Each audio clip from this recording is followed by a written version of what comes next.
How's it going? So here is the most recent speed diagnostic used oil analysis report I got from Lake Speed Junior's company, Speed Diagnostics, in which you pull a sample from your Volkswagen or whatever car you've got and send it off to their lab. They'll do oil analysis on it and determine what the issues are. Now, you can look up Speed Diagnostics yourself, the company, and Mr. Speed has several videos out on oil analysis, used oil analysis, fuels, so on. It's very informative, and his videos are what got me going on this.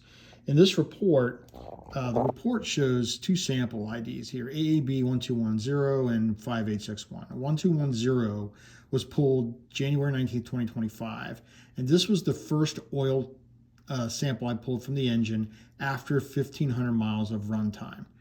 Okay, now that also sort of factors in 500 miles of break-in, and as I informed them when I submitted the sample, there's a mix in oils because I swapped from whatever standard issue 10W30 I was using with ZDDP added to Valvoline VR1 race oil without any additives at all. And these were the numbers that came out.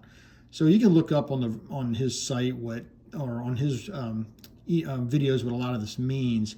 But the bottom line is that we're looking for what type of contaminants or wear metals there are present in the oil. Now, things like viscosity at 100 degrees Celsius, oxidation value, fuel dilution, these all tell you basically the longevity of the oil. As it says over here in the legend, contamination, oil life, and what its flow measurement is at so many centistokes, which is how they measure the flow of oil.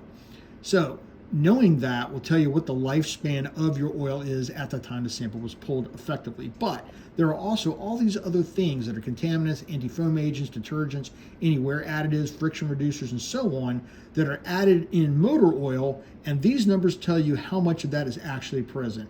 It's helpful to know because if you have too much of one thing, like for example zinc, which is extremely popular with Volkswagen drivers, excuse me, high levels of zinc is believed to be equitable with flat type of motors, engine longevity, and so on. And that may or may not be true depending on your application. And that's one thing that Mr. Speed's site, or Mr. Speed talks about, Lake Speed talks about, is application dictates the chemistry of the oil you're going to be using. So if you feel that you need a lot of zinc based on your application, then by all means add zinc, or at least have oil with a lot of zinc in it. Now, there are some limits on what that should be, and he does a very thorough explanation of why high volumes of zinc is not good. The oil that I use, the VR1, Valvoline VR1 10W30, has round about 1,100 parts per million zinc in it anyway. And why these numbers are elevated, I don't know, but that's quite possibly from engine break-in. But here's the thing, is that silicone, this is what's important about this. Now, the overall health of my engine apparently is cautionable. So it's not red, meaning it's about to die, but there's some issues that need to be looked at. In the case of the silicone, which can come from sand, it can come from engine sealant, those numbers are getting increasingly higher based on the two samples here. We're 32 parts per million initially and 78 parts per million on the most recent sample, which was pulled just a few days ago. And I should note that oil has been changed. Additionally, my additives. Now, these are not additives that I've put in the oil, but these are additives that are part of the additive package that Valvoline VR1 has in their oil. Calcium, sodium, magnesium, phosphorus, zinc, molybdenum, and boron. All of these do different things, and I'm not going to try to say I know exactly what they do. There's paperwork that comes with this to explain what each different chemical does in the additive package and why it would or would not be present. What's also important to look at in these test results is the wear metals, and this is really what I'm most interested in. As you can see here, the iron has increased dramatically from 19 parts per million to 75 parts per million in the second sample, which means total wear metals and wear at 1,000 miles has gotten pretty high. What this means is, based on the data, is that wear and silicon rates are up, not good. Something is abnormal about the engine. And if this continues, I'm going to have a problem, basically. Well, that's great, because then that tells me that I need to do a leak down test. I need to determine whether or not my valves are sealing correctly. Are my valves off? Do I have valve lash issues? Are there problems with wear there? The silicone, it can also come from sand or any dust that gets into the intake or gets into the engine. But I contacted Lake Speed through his website, and I said, listen, this is a fresh rebuild. So although I've got high wear metals and iron, would that not come from my rings? I replaced rings, piston heads, cylinders, the heads themselves, the pistons, and the heads and the valves. All of that got replaced, along with a few other internal odds and ends. And I used probably subpar plastic to pull the sample, a plastic tube to pull the sample. So I asked a question. One, is this a result of engine wear from break-in? And two, did the plastic cause me a problem and increase my silicon numbers? He replied back rather quickly, and I'm glad he did. He's overseas right now, so he's able to take some time and write me an email back. And he said, nope, now that he knows that it was an engine rebuild, it makes sense, therefore, that silicon rates would be higher and the iron would be a little bit higher. That's all due to break-in, and it may take multiple runs of oil to get this out. Here's the thing, and this is the bone of contention amongst a lot of drivers, I guess, of VWs. The oil change interval for the 1600, and I believe all VW engines, but I could be wrong, at least for the 1600 is 3,000 miles.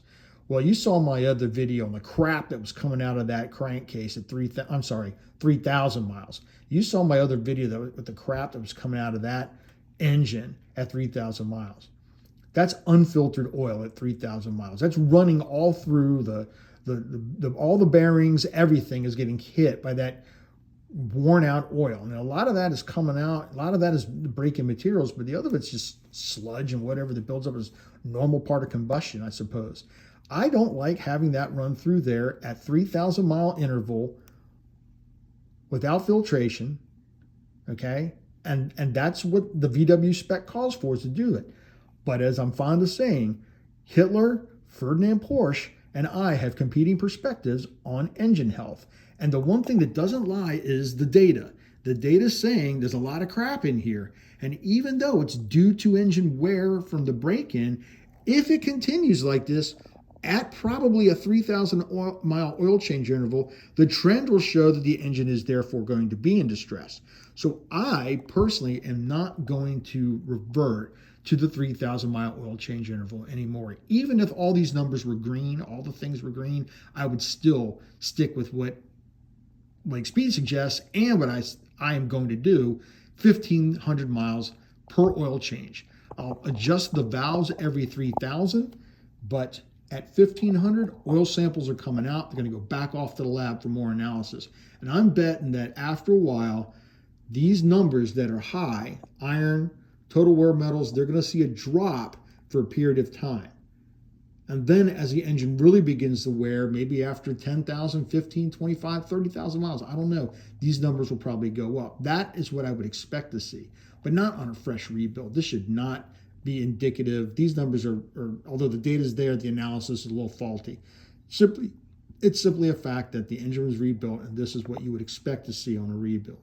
Nevertheless, if you're running your car at 3,000 miles per oil change without an oil filter like I am, I do not recommend you continue on that trend. I would go ahead and switch to 1,500 miles regardless of the internal condition of your engine, just to be sure. Put it this way, VR1 is not that expensive. It's not that hard to get the car up on a lift and drop the oil out. You don't have to do the valves at every 1,500 miles, but geez Louise, man, get the oil out of there, because the oil is the lifeblood of these motors. It cools and it lubricates. We know there's no liquid cooling in here. It's all running off of air and what the oil can do to cool the engine down and clean the engine. So that's my 2 cents on this. I'm sticking with 1,500 miles.